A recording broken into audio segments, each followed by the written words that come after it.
നമുക്കൊരു half day in my life കണ്ടാലോ. രാവിലെ എണീച്ചു, ഫ്രഷായി, കണ്ടോ മിററിലൊക്കെ നോക്കി മുടിയൊക്കെ നന്നാക്കാതെ ഞാൻ പുറത്തിറങ്ങില്ല. ആ മിററിൽ എന്തായാലും ഇത് നോക്കിയിരിക്കും.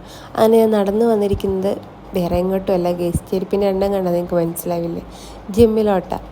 3 ദിവസമായി ജിമ്മിൽ പോക്ക് തുടങ്ങിയിട്ട് ഒടുക്കത്തെ ബോഡി പെയിൻ ആയിരുന്നു. അങ്ങനെ വർക്കൗട്ടൊക്കെ കഴിഞ്ഞ് ഞാൻ ഇറങ്ങി വീട്ടിലെത്തി ഫ്രഷായി. അതിന് ബ്രേക്ക്ഫാസ്റ്റ് ഉണ്ടാക്കുകയാണ്. നല്ല ചൂട് ദോശയും നല്ല ചട്നി, നല്ല തക്കാളി ഉള്ളിയൊക്കെ ഇട്ട് അരച്ച നല്ല ചട്നി. ജിമ്മ് പോക്ക് തുടങ്ങിയതിന് ശേഷം ഇപ്പോൾ ഒടുക്കത്തെ വിശപ്പാണ്. മുട്ടയൊക്കെ വാങ്ങി സ്റ്റോക്ക് ചെയ്തിട്ടുണ്ട്. ഇത് കറുകപ്പട്ടയുടെ വെള്ളം കുടിച്ചിട്ടാട്ടോ ഞാൻ രാവിലെ ഫാസ്റ്റിംഗ് ബ്രേക്ക് ചെയ്യാറ്. അത് കഴിഞ്ഞ് ഒരു ദോശയും ചമ്മന്തിയും കഴിച്ചു.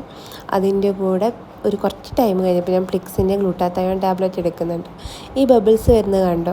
ഇത് കാണുമ്പോൾ എൻ്റെ +2 പ്രാക്ടിക്കൽ സെക്ഷൻ ആട്ടോ എനിക്ക് ഓർമ്മ വരുന്നത്. അന്ന് മാം പറഞ്ഞിരുന്നു ഇതിന് ബ്രിസ്ക് എഫർവെസൻസ് എന്നാണ് ഇതിന് പറയാറ്. അന്ന് എനിക്ക് അതിശയമായിരുന്നു പേര്. ഇപ്പം അത് കണ്ടപ്പോൾ എനിക്ക് വീണ്ടും +2 ഓർമ്മ വന്നു. അങ്ങനെ അത് കഴിച്ച് കുറച്ച് കഴിഞ്ഞപ്പോൾ ഒരു മുട്ട കഴിച്ചു. അങ്ങനെ ഞാൻ മാറ്റി ക്ലിനിക്കിലൊക്കെ എത്തി.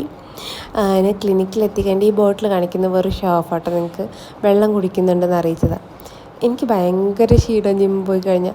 ആ 1 മണിക്കൂറത്തെ വർക്കൗട്ട് മാത്രം. അതിന് മുന്നേ ഞാൻ ലിഫ്റ്റ് യൂസ് ചെയ്ത് എപ്പോഴും സ്റ്റെപ്പിലൊക്കെയാണ് വന്നിരുന്നത്. ഇപ്പോൾ ഫുൾ ടൈം കിടത്തം ടയേർഡൊക്കെയാണ്. നിങ്ങളിങ്ങനെയാണോ?